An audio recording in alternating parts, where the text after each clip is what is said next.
to a lecture on the classified balance sheet and multi-step income statement. This lecture is provided as a part of Chapter 5 of the Free Financial Accounting textbook.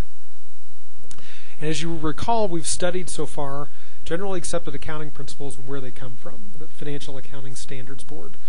And the refining of these two financial statements that we're studying in this chapter are related to the Statement of Financial Accounting Concepts number 8. So these are the principles that guide the Financial Accounting Standards Board.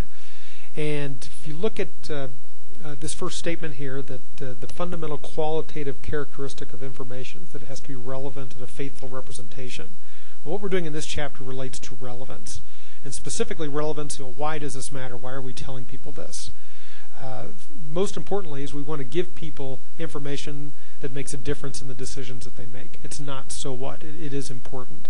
The second component of relevance that we're looking at is that it's going to help users make predictions about the future based on what has happened with the company so far.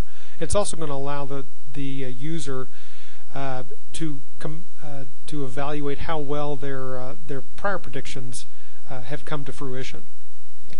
So we're looking at refining the balance sheet and income statement. And if you look at this last statement here, what's important is that the rules that FASB comes up with have to be applied to all companies in all industries. So it can't be so specific, say something that would only make sense for oil and gas industry, but would be nonsense for the computer software industry. So we have to come up with real generalized rules, or FASB had to come up with real generalized rules that could be applied to every single company. So specifically on the balance sheet, we're breaking the assets and liabilities from the accounting equation. So we're just breaking this down a little bit. Assets and liabilities are going to be broken into current and non-current.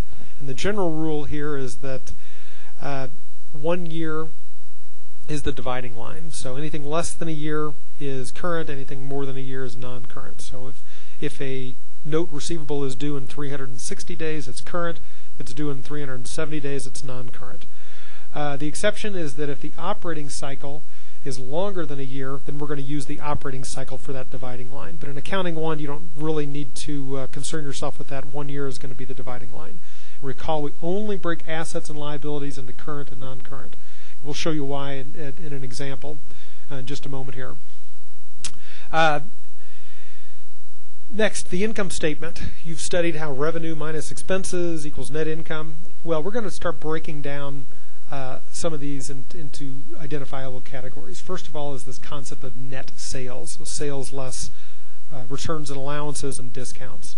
Next, we're going to make a distinction between product costs and operating costs.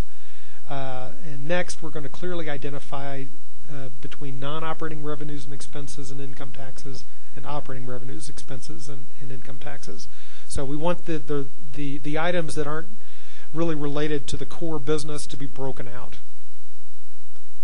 So this is an intra-company financial analysis for Google Inc., who's hosting us on YouTube here. And we're doing a horizontal analysis comparing 2009 to 2010. We're also doing a vertical analysis. So we're looking at the income statement. When we do a vertical analysis with the income statement, everything is stated as a percentage of net sales. So gross profit is a percentage of net sales, and so on. And by doing this, we can compare 2010 to 2009. Regardless the gross numbers go up, we can look at percentages. We say that these are roughly in line, but Google Inc.'s net income as a percentage of net sales is increasing. So not only is their gross dollar sales increasing, but their net income is increasing, and also their gross profit percentage is increasing. Generally, we're going to think that's a good thing. More profits and more net income is a good thing. Next, let's look at the balance sheet. Again, we're comparing 2010 to 2009. Google has a December 31st year end. And on the balance sheet, doing a vertical analysis, we're stating everything on the balance sheet as a percentage of total assets. So current assets and current liabilities as a percentage of net assets. And we can see that the current liabilities is growing for Google. And while the current assets is relatively static as a percentage of total assets. I've also put at the very bottom a ratio, current assets over current liabilities. This is the current ratio, very popular. And we can see that Google Inc.'s current ratio is going down. Higher is better. That means that the current assets that you have available to pay current liabilities. Google has 4 times as many current assets as it does current liabilities. This is not perfect information. It doesn't tell us that Google is a great company to invest in one way or another. It just allows us to break down the financial statements on the face of it just a little bit more, give us some areas to compare the information and make decisions. And next thing we're going to look at is an intercompany analysis. So I'm comparing 2 different companies, and these are companies in the same industry. Walmart and Target, both large retailers, and you can see from the size of the companies' net sales, Walmart is much, much bigger. We're looking, retailers use end of January as their fiscal year end, so we're comparing the 2011, January 2011 year end for both companies. Even though Walmart is much bigger, because we've stated all the numbers as a percentage using vertical analysis, we can compare the 2 different companies. So, interesting, you look at gross profit, and gross profit is after you subtract out the cost of the products. So net sales minus the cost of the products is going to equal gross profit, and Target has a higher gross profit percentage. That means that the products that it sells actually cost it less, so its cost of products are lower. But then when we look at net income, they're the same percentage, 4%. So perhaps Walmart and Target are classifying operating expenses and product costs a little bit differently. We don't know, but at least it gives us a little bit of comparability.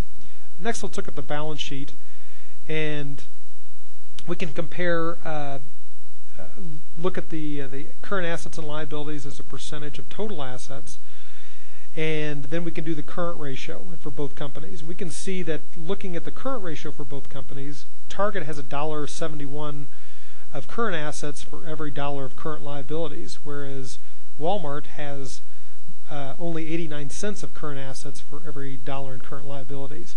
Now, we can compare these 2 companies together in the same industry, but we can also compare them to Google Inc. for 2010 and give us a little bit of information. So it's not perfect information, but it allows us to break the information down a little bit and start to gather some relevant information that goes across all companies and all industries. So we're going to study in this chapter the specifics of how to create both the classified balance sheet and multi-step income statement. This is just to give you a little bit of an introduction, tell you why we're doing it. So study hard, and see you back on YouTube.